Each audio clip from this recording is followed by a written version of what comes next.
एक समय की बात है। एक छोटे से गांव में एक लड़का राजू रहता था।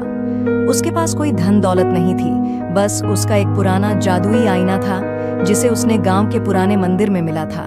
एक दिन जब उसने आईने में अपनी छवि देखी तो वह देखा कि उसका आईना कुछ विशेष कर रहा है।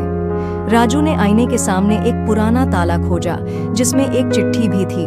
चिट्ठी में लिखा था, जो भी तू इस जादुई आईने में देखेगा वह हकीकत में हो जाएगा। राजू को यह सुनकर बड़ा हैरानी हुआ, लेकिन फिर भी उसने सोचा कि इसका मतलब कुछ और हो सकता है।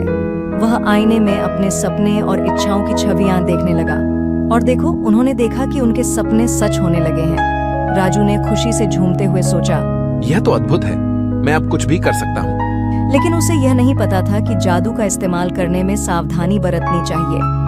एक दिन राजू ने अपने जादुई आईने में अपनी दोस्त के साथ एक सुंदर महल देखा। उसकी दोस्त बोली, राजू, इस महल में हमें रहना चाहिए। लेकिन राजू ने जादू का इस्तेमाल करके महल को अपना बना लिया। महल बनने के बाद राजू और उसकी दोस्त ने खूबसूरती और आराम के मजे उठाए। लेकिन एक दिन राजू को एक शिखर पर चढ़ने की इच्छा हुई।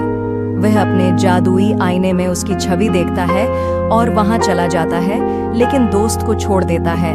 शिखर पर पहुंचकर राजू ने देखा कि वहां एक जादूगर रहता है जो उसे पकड़ लेता है। जादूगर ने कहा, तुमने मेरे महल को अपना बना लिया, अब तुम्हें मेरे गुलाम के रूप में काम करना होगा।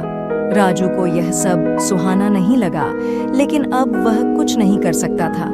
वह जादूगर के आदेशों का पालन करने लगा, लेकिन उसके मन में सदा के लिए एक सवाल बाकी रहता था, क्या उसने अपनी जादुई शक्तियों का उपयोग सही तरीके से का